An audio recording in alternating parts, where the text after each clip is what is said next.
Você deve se lembrar também de um crime que chamou a atenção, o roubo de uma privada de ouro, pois os dois criminosos responsáveis estão presos. O vaso sanitário de 18 quilates foi levado de um palácio da Inglaterra. Esse crime foi em 2019. A peça de 36 milhões de reais, gente, a privada. Fazia parte de uma exposição e, apesar do metal precioso, funcionava como qualquer privada, né?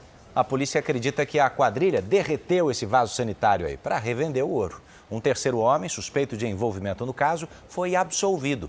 A sentença dos outros dois deve ser divulgada já nos próximos dias. There's a mystery unfolding in the Baltic Sea. Over the last year and a half, commercial ships have caused damage to critical undersea cables. The fear is that these have been acts of Russian sabotage. I went on this flight that's part of a new NATO mission called Baltic Sentry, which is basically a monitoring mission in response to these incidents. There are no weapons on this plane. The goal was to observe and be seen observing. At several points, when the cloud cover got too intense, the plane plunged down to get a better look at things from the surface level. This mission hasn't come out of the blue. Tensions in the region have really peaked, particularly since the Ukraine war. It is believed that if Russia could invade Ukraine, its neighbor, it could invade a NATO member.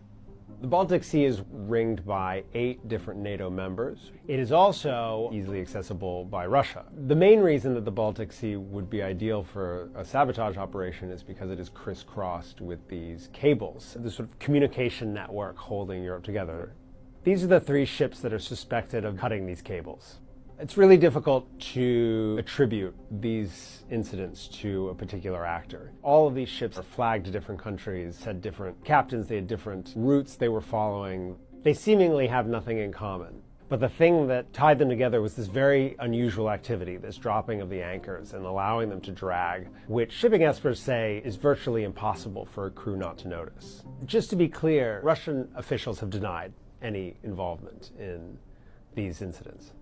NATO officials point out no cables have been cut since the mission was implemented.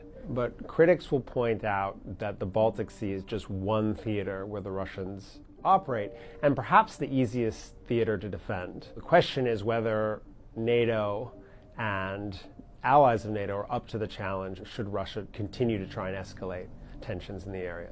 You are a war criminal! You should be arrested! You're a war criminal and a fool! 61,000 Palestinians on your bloody Shame hands! on you! Shame on you! Shame War on criminal! You are a war criminal! You are a war criminal! He's a war criminal! No. Why should he be allowed to walk the streets of New York? Shalan is a war criminal!